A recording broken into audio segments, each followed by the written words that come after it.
It's whack. It's whack because it's like, how do you think that a lie sounds better than the truth? Like the truth is the truth. Like, you're successful, bro, right? So that's all that anybody cares about, the end result, you being successful. So why not just tell the truth? Why is it like guaranteed that we're getting live? Yeah. Because it's the game talking. Because it's the game talking. He didn't even know you were dead, Vern, please. Hey, that's why I said I've been missing the He didn't know you were dead, Vern. He didn't check up I on know your now. ass. Doesn't make sense, and it's, you know, it's messy. Today, we're pulling back the curtain on one of hip-hop's most controversial figures, The Game. Now, if you've been following his career, you know he's got bars for days and is not afraid to speak his mind. But let's be real, the dude has also developed a serious reputation for bending the truth, and it's starting to cost him big time. It's whack. It's whack because it's like, how do you think that a lie sounds better than the truth? Like the truth is the truth. Like, you're successful, bro, right? So that's all that anybody cares about, the end result, you being successful. So why not just tell the truth? From wild claims about his past to beefs that seemed more like scripted reality TV than real-life drama, The Game has been caught in a tangled web of lies more times than we can count. Why is it like guaranteed that we're getting live? Yeah. Because it's the game talking. Because it's the game talking. Apparently, it's becoming so bad that even the hip-hop community isn't having it anymore. We're talking about some of the biggest names in the game calling him out, putting him on blast, and basically letting everyone know that the game's word isn't worth much these days. He even admitted it himself. And and then Dre was walking back in the studio, and then like, hey, I was like, yeah. And he was like, what's that?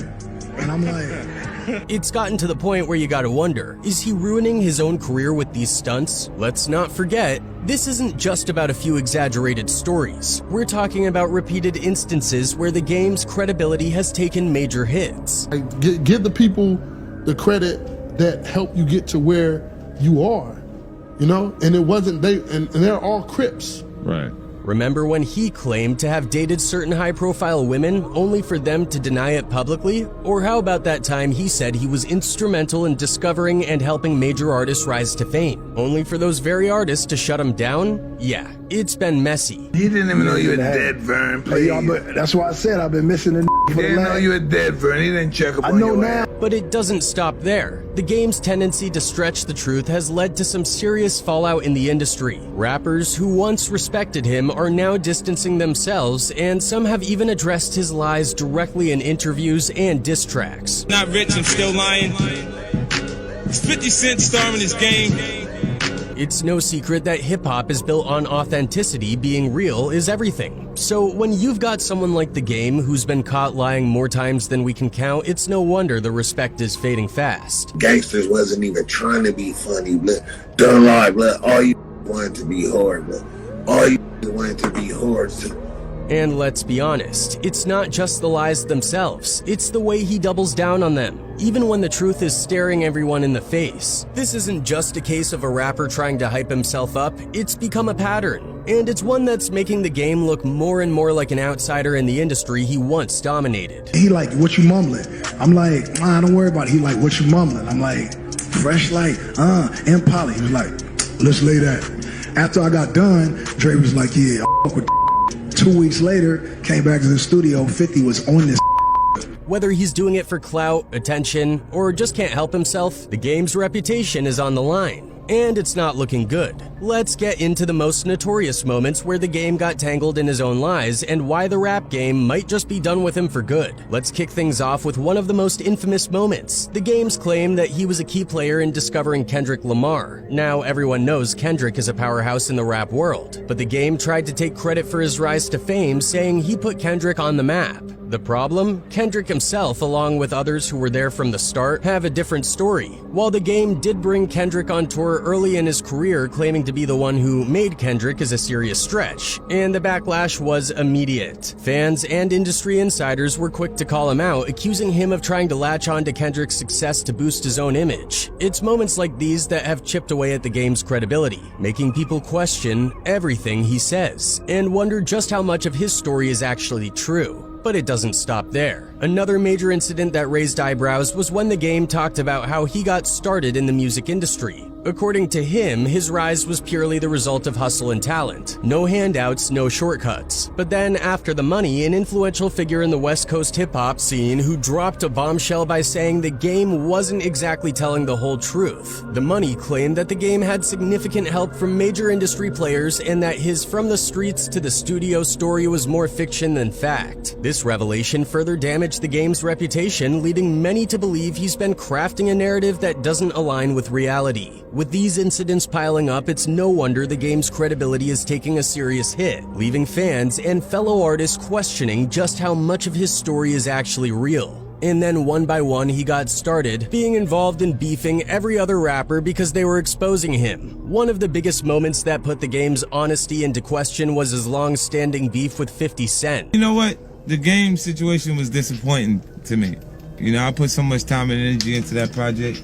I worked hard on that project, man. I recorded 6 records on that album. For him to come back and appear to be unappreciative was incredible to me. Back in 2003, the hip-hop world was buzzing. 50 Cent had just set the industry on fire with his explosive debut album, Get Rich or Die Tryin'. As Eminem's protege, 50 was on top of the world and everyone knew it. But you know Dr. Dre, he's never one to sit back and let someone else have all the glory. So while 50 was soaking up the spotlight, Dre had his eye on something, or should we say someone new. Enter the game. Picture this, a kid hustling mixtapes on the streets of Compton, hungry for a break. And who should come across this rising talent? None other than Dr. Dre himself. Dr. Dre saw the potential, the raw talent, and decided to bring the game into the Aftermath fold. For months, they locked themselves in the studio crafting what would be the next big thing. But the magic didn't really start until August 2003 when the game finally got in the studio with 50 Cent. Their first collaboration, a track called So Hard, was part of June at Radio 3's Taking It to the Streets mixtape. This wasn't just another track, this was the game's G-Unit debut. And let's just say, it was the spark that lit the fuse. Despite their hard work, the game still needed that extra push to break through the noise. That's when Jimmy Iovine, the music exec with the Midas touch, stepped in with a plan that would send the game's career skyrocketing. Since 50 Cent was the hottest thing in rap, why not make the game an official member of G-Unit? Dre loved the idea, pitched it to 50, and before you knew it, the game was rolling with the G-Unit crew. The rest, as they say, is history, but oh, what a wild ride it was. It has been reported that the Interscope Records co-founder ignored the game at the Los Angeles Lakers game. 50 Cent trolled the pair on his Instagram, sharing a clip of Iovine avoiding the game. The caption said, LOL, the man did not even look at him. Get this guy out of here, 50 wrote the records. By July of 2004, Dr. Dre was in full throttle, pushing his West Coast prodigy, The Game, into the spotlight. Dre's efforts culminated in The Game landing his own June at Radio mixtape titled The Fifth Element. While The Game was making waves, 50 Cent was deep in the lab, crafting his second studio album. The St. Valentine's Day Massacre, set to drop on February 14, 2005. And as fate would have it, The Game was also grinding away on his debut album. Originally, it was going to be called N-Words with an Attitude Volume 1, but cooler heads prevailed and it was renamed The Documentary. Now, here's where things get interesting. Picture this, 50 Cent in his home studio working on what was sure to be another chart-topping album. But being the stand-up guy he was, 50 decided to hit mute on his vocals for several tracks, his own tracks, and hand them over to The Game, all to make sure the documentary would be absolute fire. But as early 2005 rolled around, things between 50 Cent and The Game started to get complicated. The Game began taking shots at other artists and DJs seemingly out of nowhere, stirring up drama left and right. This left 50 Cent in a tough spot, having to play peacemaker and smooth things over with these industry heavyweights to keep the game's career from crashing before it even took off. What started as a brotherhood built on mutual respect and collaboration was beginning to show cracks, and the tension was just getting started. And his way of patching it up was, I don't have a problem with Jay-Z or Fat Joe or anybody. Tensions between 50 Cent and the Game hit a boiling point when the Game started pushing for the documentary to drop before 50's highly anticipated second album. This did not sit well with 50, who had to grudgingly delay the St. Valentine's Day Massacre until March, and you can bet that left a bitter taste in his mouth. By January 28, 2005, when Hate It or Love It dropped, things were already on shaky ground. In the music video, fans couldn't help but notice that 50 refused to sit in the front seat of the lowrider with the Game, an obvious sign that something was seriously off between the two. But the real breaking point came when the Game made it clear that he didn't have any beef with Nas, Fat Joe, and Jadakiss, three artists who were firmly on 50 Cent's enemy list at the time. To 50, this was the ultimate betrayal, a slap in the face from someone who was supposed to be part of the G-Unit family. The final nail in the coffin? During an interview with Ed Lover on Power 105.1, 50 Cent let loose on the Game, airing out their dirty laundry for everyone to hear. And in a dramatic live moment, 50 officially kicked the Game out of G-Unit right there on the airwaves. The fallout was as public as it was explosive, marking the end of what could have been one of the most powerful alliances in hip-hop history. You see what I'm saying? And he came back recently from overseas and was disrespectful, man. Like the way he's like, it's like he's feeling himself, like because of how well his record is selling. The drama between 50 Cent and the Game reached a fever pitch that fateful day. After 50 blasted the Game's disloyalty during an interview with Funk Master Flex at Hot 97, the Game, still in New York and fuming, decided to confront him. With a crew of gang members in tow, the Game headed straight to the radio station, and what followed was nothing short of a Hollywood-style showdown.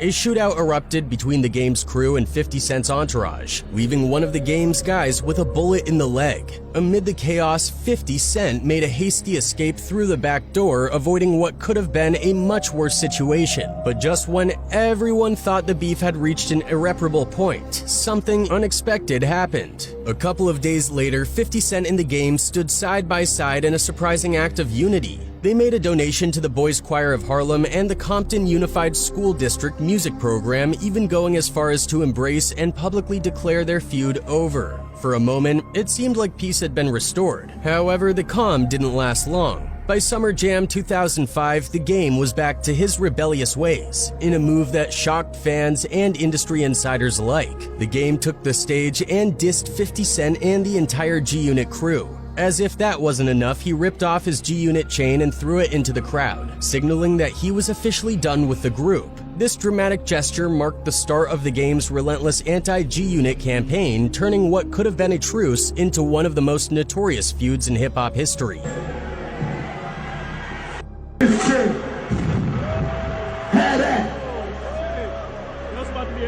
Straight the fuck out of County, and I got love for New York.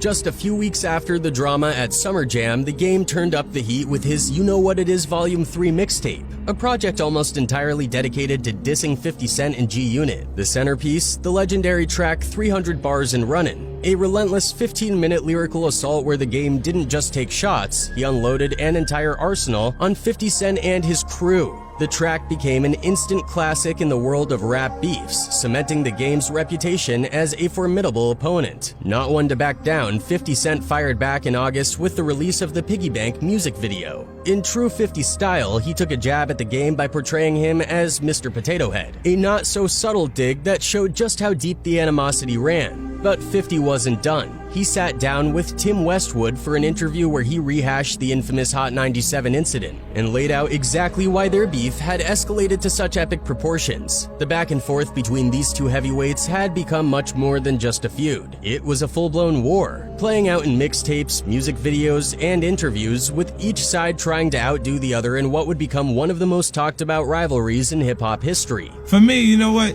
The Game situation was disappointing to me. You know, I put so much time and energy into that project.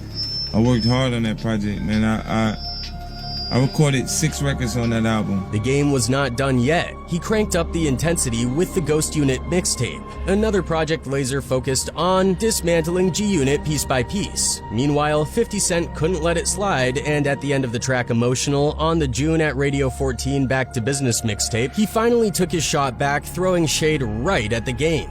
The diss tracks and public jabs continued flying from both sides, keeping their feud alive and burning hot. But the game's departure from G-Unit had more than just musical consequences. It put a serious strain on his relationship with Dr. Dre. With millions on the line, Dre had to make a tough decision, which ultimately meant pulling back on his support for the game. Many thought this would be the end of the game's rise, but he proved them wrong in a big way. In 2006, just a year after his explosive debut, the game dropped Doctor's Advocate. Without Dre's guidance or 50 Cent's contributions, the game delivered a stellar album that not only silenced the critics, but also proved he could stand tall on his own. It was a bold statement that the game was here to stay no matter who was or wasn't in his corner. Behind the scenes, though, things weren't as bitter as they seemed. Despite the public fallout, the game and Dr. Dre managed to keep a healthy relationship. By the time the Red album hit the shelves in 2011, the game revealed that Dre was still in his corner, offering vital feedback and showing that their bond, while tested, was far from broken. The game's journey was a testament to his resilience, showing that even in the ruthless world of hip-hop, it's possible to survive and thrive through the drama. Just because Dre wasn't on the production side of my second and third album doesn't mean that I didn't talk to Dre. Me and Dre had the same relationship. Dre always told me, no matter what happens, no matter what is said in the media, me and you are always going to be the same as we were the last time we had an in-person conversation. For years, the game's loyalty to Dr. Dre seemed rock solid. Even after his official ties with Dre had loosened, the game remained fiercely committed, always quick to express his deep gratitude. Sure, there were moments of tensions between them, but the game never let those overshadow the respect and admiration he had for Dre. He even bragged in interviews about being able to call Dre anytime he wanted, a testament to the bond they shared. But in the unpredictable world of hip-hop, bonds can break and the games might have finally snapped. The reality is that the game, despite his loyalty, has systematically burned bridges with Dr. Dre and the entire Aftermath family. What was once a strong relationship slowly unraveled, not because of any one incident, but because the game let his emotions get the better of him in an industry where strategy and level-headedness are key. It's a downfall that might have been avoided if he had managed to keep his feelings in check.